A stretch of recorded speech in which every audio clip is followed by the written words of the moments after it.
congratulations, mate. First real big test. Yeah. First fight behind closed doors, and perhaps your only fight behind closed doors.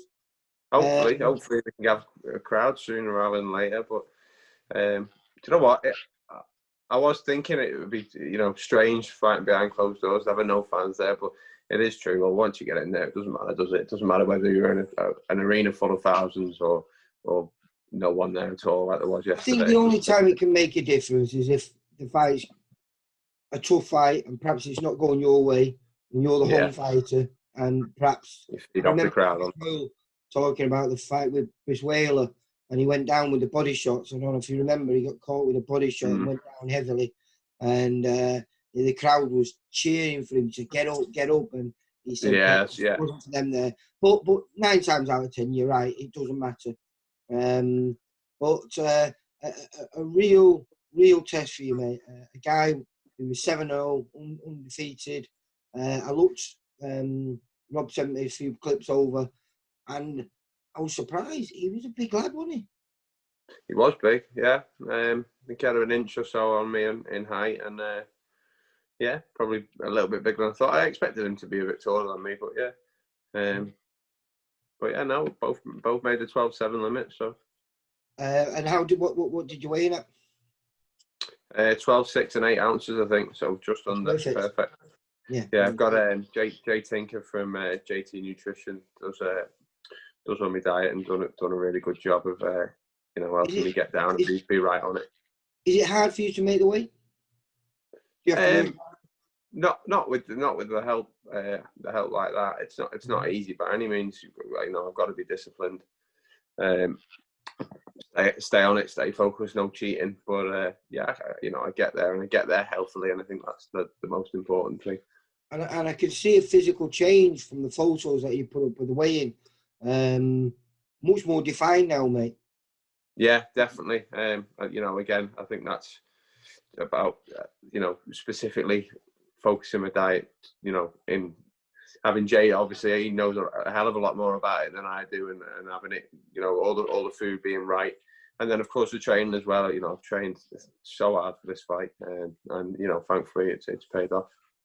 Yeah, well, like you say, you turned pro. Was it the beginning of the year, as in professional, as in no longer working no more? This was your full-time job, and you wanted to. This became a full-time job this year, January. I had no sponsors in January, but I just thought, fuck it, I'm going to do it. And by the end of February, I did just enough to help me get by. And here we are. And what a decision it was to make, because it's, I think I've improved tenfold.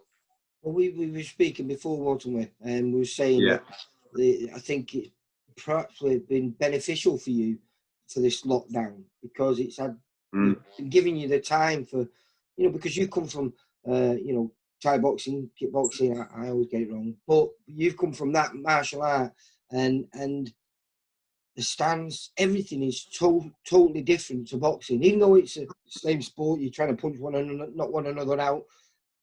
It's done from a totally different stance. I described it the other week. I'm not sure if I've said this in an interview before or not, but I described it as like tennis and badminton, and they're like the racket sports, and they look a bit similar, but they're not the same sport. Like there's little traits you could probably pass from one to the other, but it's a complete different sport, and there's a lot of things that you need to change moving from one to the other. And we mentioned before, also it must be very hard for you, because you're in a sport that you know nothing about your opponents, really. Most good professional fighters have had a good amateur background, and they've got history with their future opponents, through the amateur. You don't have any of that. No. I presume, what we were talking before, you must have took great confidence in sparring arguably one of the best amateur boxers that we had a few years ago in Thomas Hart. Yeah, definitely. Shout out to Tom as well, and Joe and the team at the Rotunda there, because we've had some great rounds for this camp, and I know he's fighting soon as well. So, it's been beneficial for us both. And we've had plenty of rounds of sparring in, and like you said, he was the top amateur in the country for a couple of years. He's a pro now, undefeated as well. So to get those rounds in have been valuable.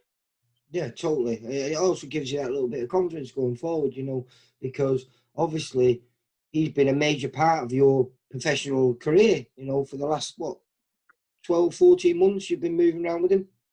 Yeah, I think so. I think it's been about that, yeah. Yeah, and you've now just moved to one place behind him in the British rankings. It's funny that I've literally just looked up for, I wonder if I've gone up, and yeah, we're right like that, aren't we? So yeah, good. And how did Rob think, your coach? What was he happy? He was over the moon, mate. Yeah, he was really happy. He's put me through it, and like we keep saying, hard work pays off. And credit to Rob, he's done the right things at the right time with me, focused on improving the right areas. I couldn't ask for a better coach, really. So for you, going forward, we spoke before the fight, and at the time it was a big if, because you had to come through this fight, you had to win this fight for your future plans to happen. And yeah, absolutely. What I was trying to get to is what you wanted to happen in the next, in 2021 is to fight for the Central Area title, and you'd love to bring boxing back to Southport, where we used to go quite sure, yeah. Floral Hall, yeah. Mike Stafford. Yeah. I remember I've been to one actually before I even thought about turning over to boxing. I been to one of Steve's shows at the Floral Hall, and be nice to headline one for an area title and bring boxing back to Southport, because I've got quite a lot of loyal followers, and I think if I was to do noisy ones, and I think if I was to do a show in Southport, I think I could sell it out, and I think it'd be a great night.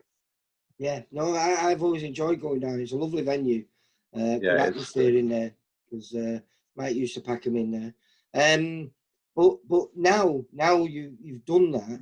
That means that's in 2021 a realistic possibility now. For sure, yeah.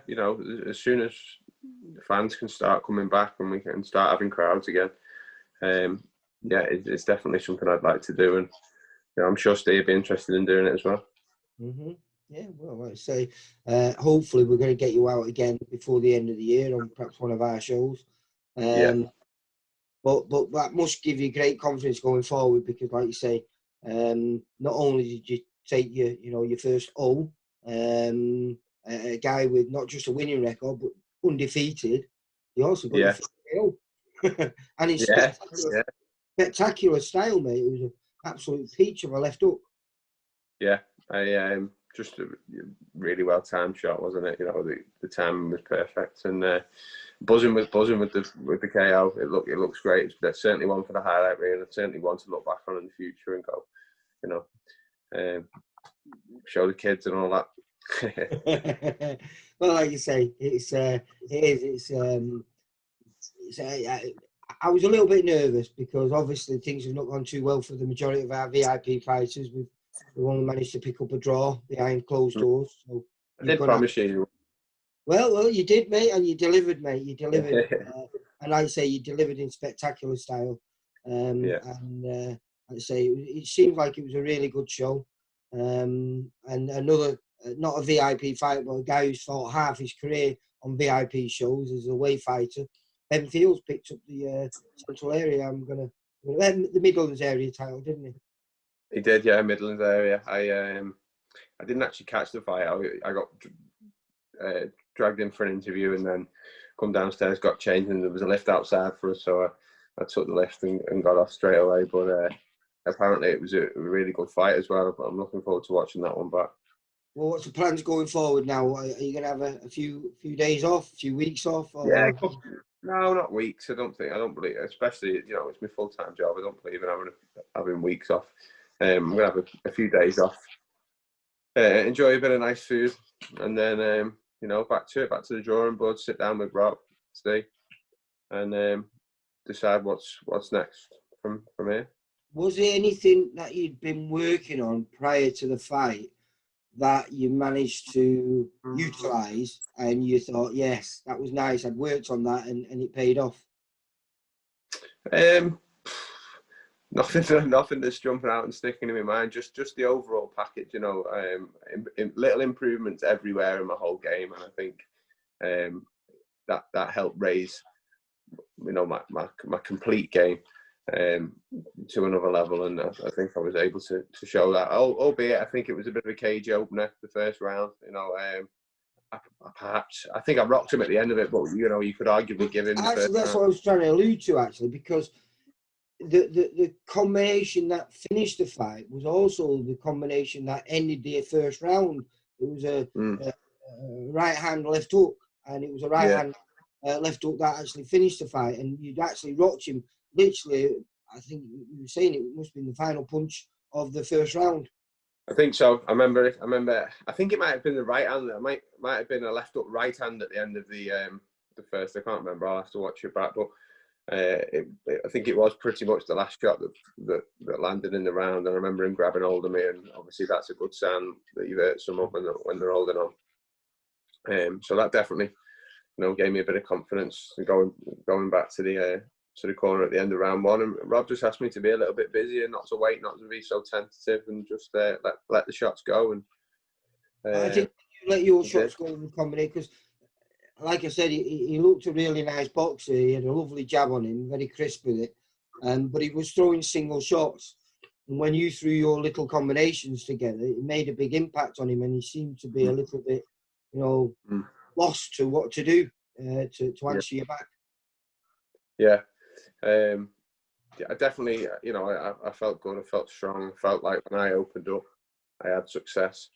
And just measuring him in the first round, picking my chances, not my chances, picking the holes and finding the gaps, and you know, landed a picture but after. Yeah, like I say, ticked quite a few boxes that night. Like I say, it would have been nice to maybe take it to the 5th round or 6th round, so you get those rounds on your belt. But actually, no, because if you want to put bums on the seats, that's the way to do it. And all I heard was everyone was talking about what a shot. Yeah. That's nice when you get everyone talking that way, isn't it, mate? You know what I mean? Sure. It's been a good show, and you're the one that everyone's talking about. Yeah, definitely. It's been nice to see. You know, I've had plenty of messages. I've tried to reply to every single one of them because it's, you know, I do appreciate it.